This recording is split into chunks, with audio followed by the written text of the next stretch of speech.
Les amis, bonjour. Harry Mariette, expert en Krav Maga. Voilà, une question qui vient et qui revient souvent. Hier, j'étais au restaurant et quelqu'un, le serveur, vient me parler de Krav Maga. Et lorsqu'il me parle de Krav Maga, il me dit oui, mais j'ai fait des stages en Israël avec Roy El Ganayan. Alors je vais poster un lien ou une copie de vidéo de ce que ce garçon fait. C'est un gars fantastique. Et donc le gars me disait, voilà, j'ai fait du Krav Maga, blablabla. Bla, bla, bla, bla. Et il y a quelque chose qui vient et qui est assez étonnant et que j'ai envie de partager avec vous. C'est comment vais-je choisir pour moi, ou si je suis un parent, pour mon enfant, un club de Krav Maga. Ou j'ai envie de dire un club de sport en général. Mais spécifiquement un club où on travaille pied-point quand même. Donc je parle du Krav Maga parce que c'est ma discipline, mais ça peut s'appliquer à n'importe quoi. La question que vous devez savoir, messieurs, dames, est la suivante. Je vais être naturellement attiré par un athlète. Et les gens sont naturellement attirés par des athlètes. C'est-à-dire que si je vois que l'instructeur est capable de faire avec ses poings, avec ses pieds, blablabla, naturellement, je vais être attiré par ce bonhomme. Il y a une parenthèse ici à mettre, comme dans le cas de Roy El Ganayan. Est-ce que c'est vraiment réaliste ou pas? Je vous laisse décider. Quand on sait que le but final, enfin le but primaire ou primal du Krav Maga, c'est une défense, une contre-attaque et je m'enfuis, est-ce que vraiment faire des galipettes en l'air, etc., c'est ce qu'il faut faire? Je ne sais pas. Donc je ne vais pas critiquer quelqu'un que je ne connais pas. Voilà, le gars fait 60 kilos, il est très léger, il peut faire plein de choses. Voilà. Simplement, ce que je veux partager avec vous, vous allez choisir un club de Krav Maga pour vous-même ou pour vos enfants. Il faut se poser 3 questions. Uniquement 3, enfin peut-être une quatrième, mais 3 questions. La première question à se poser, c'est est-ce que cette personne connaît des choses? Est-ce que cette personne a du savoir? Encore une fois, il existe dans le Krav Maga, dans le karaté, dans le judo, dans la boxe, machin, des gens qui parlent très bien, mais il n'y a rien derrière le discours. Il y a des gens qui parlent moins bien et il y a énormément derrière le fait qu'ils parlent moins bien. Quel est le degré de connaissance de ces gens? Alors effectivement, vous avez des instructeurs qui ont 25 ans, qui sont exceptionnels. Donc l'âge n'attend, la maturité n'attend pas le nombre d'années, mais est-ce que mon instructeur a des connaissances? Est-ce que cette personne connaît les choses? Première question à se poser. Alors comment est-ce qu'on s'est validé ça? Est-ce que cet instructeur est diplômé?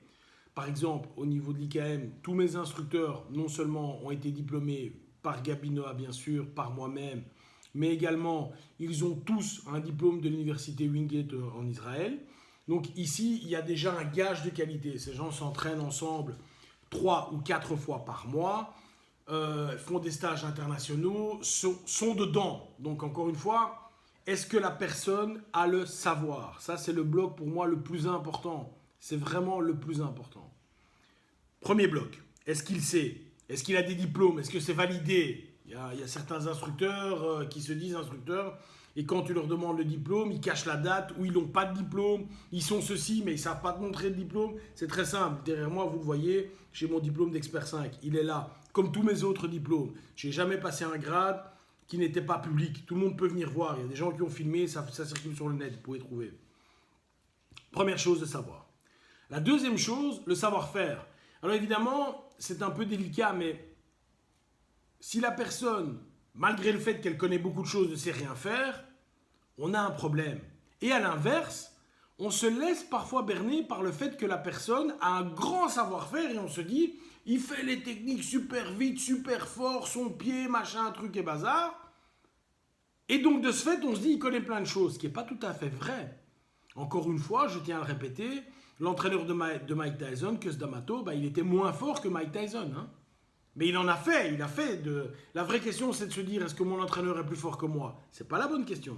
Est-ce que mon instructeur va faire de moi quelqu'un de meilleur et plus fort? Ça, c'est la bonne question. Si la réponse est oui, on est déjà bien parti. Donc, est-ce que ton instructeur a un certain savoir-faire? Est-ce qu'il sait faire ce qu'il te demande de faire? C'est très bien de demander de sauter 4 chaises et de faire une roulade ensuite. Si lui, il ne sait pas le faire normalement, on a un problème. Ensuite, la troisième chose vraiment importante, c'est le faire savoir. Est-ce que mon instructeur a la bonne méthode pour m'enseigner? Moi, j'ai commencé où j'ai fait des arts martiaux à un moment où c'était très très simple. On travaillait comme des dingues, on frappait comme des dingues, les plus forts survivaient, les autres étaient cassés en deux, et à la fin, on arrivait à avoir des guerriers. Est-ce que c'est la bonne méthode? Honnêtement, je ne pense pas. Honnêtement, je ne pense pas. Un bon instructeur, c'est quelqu'un qui arrive à te mettre du point A au point B le plus rapidement possible sans te blesser. Sans te blesser. Ça, c'est un bon instructeur. Donc, est-ce que cette personne arrive à me faire comprendre des concepts? Arrive à faire que mon corps ait les concepts? Arrive à ce que ma tête ait les concepts? Est-ce que cette personne sait me transmettre correctement ce que j'ai besoin de connaître? Ça, c'est les 3 points importants. Est-ce qu'il sait? Est-ce qu'il sait faire? Est-ce qu'il sait m'apprendre? Ces 3 points, si je les ai, on est bien parti pour trouver un bon instructeur. Et, by the way, quel que soit le domaine. Quel que soit le domaine.